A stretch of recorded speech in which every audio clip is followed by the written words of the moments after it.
Fast and easy വേൾഡിലേക്ക് എല്ലാവർക്കും സ്വാഗതം. ഇന്ന് ഞാൻ പരിചയപ്പെടുത്തുന്നത് ഒരു മരുന്ന് സൂപ്പാണ്. ആട്ടുകാൽ കിഴങ്ങ് സൂപ്പ്. ഈ കിഴങ്ങിന് പറയുന്ന പേരാണ് ആട്ടുകാൽ കിഴങ്ങ്, മുടവാട്ടുകാൽ കിഴങ്ങ് എന്നൊക്കെ പല പേരിൽ ഇത് അറിയപ്പെടും. ഇത് പല അസുഖത്തിനും ഉപയോഗിക്കുന്ന ഒരു മരുന്നാണ്. ഇത് കണ്ടാൽ ആട്ടിൻകാല് പോലെയാണ് ഇരിക്കുന്നത്. നിറയെ മുടിയൊക്കെയുണ്ട്. ഇത് കാണുന്നത് ഹിൽ സ്റ്റേഷനിലാണ്. പാറയുടെ ഇടുക്കിലൊക്കെ ആയിട്ടാണ് ഇത് കാണുന്നത്. ചില അങ്ങാടിക്കടകളിലൊക്കെ ഇത് കിട്ടാറുണ്ട്.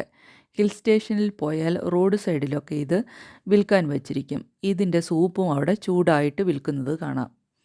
ഞാനിത് ഏർക്കാട് നിന്ന് വാങ്ങിയതാണ്. ഇത് ജോയിൻറ്റ് പെയിനിന് വളരെ നല്ലതാണ്. മറ്റ് എല്ലാവിധ ശരീരവേദനകൾക്കും ഇത് വളരെ നല്ലതാണ്.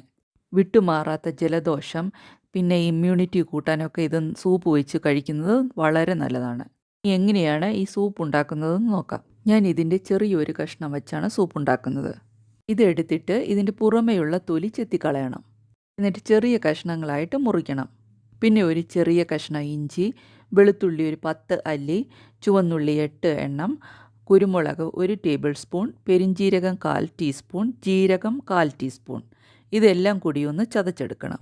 ഇനി കുക്കറിൽ 1 ടേബിൾ സ്പൂൺ എണ്ണയൊഴിച്ച് ചൂടാകുമ്പോൾ അതിലേക്ക് ഈ ചതച്ച് വെച്ചത് എല്ലാം കൂടി ചെറുതായിട്ടിട്ട് ഒന്ന് വഴറ്റിയെടുക്കണം. പച്ചമണം ഒന്ന് മാറാൻ വേണ്ടിയിട്ടാണ് ഇങ്ങനെ ചെയ്യുന്നത്. ഇതിലേക്ക് 1 ലിറ്റർ വെള്ളം ഒഴിക്കണം.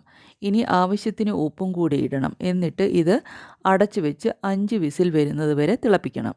ഇപ്പോൾ ഇത് നല്ലപോലെ വെന്തിട്ടുണ്ട്. ഇനി കുറച്ച് മല്ലിയില വേണമെങ്കിൽ ഇതിലേക്ക് ഇടാം. എന്നിട്ട് ഇത് ചൂടോടുകൂടി കുടിക്കണം. സൂപ്പ് ഉണ്ടാക്കി 3-4 ദിവസം വരെ ഇത് ഫ്രിഡ്ജിൽ വെച്ച് ഉപയോഗിക്കാം. എന്നിട്ട് ദിവസവും ഓരോ കപ്പ് വീതം എടുത്ത് തിളപ്പിച്ച് കുടിക്കണം. ഈ കിഴങ്ങ് കൂടുതൽ നാൾ ഫ്രിഡ്ജിൽ വെച്ചാൽ കേടുകൂടാതെ ഇരിക്കും. അല്ലെങ്കിൽ ഇത് മണലിൽ കുഴിച്ചിട്ടാലും മതി. ഈ വീഡിയോ ഇഷ്ടപ്പെട്ടാൽ ലൈക്ക്, ഷെയർ, സബ്സ്ക്രൈബ്.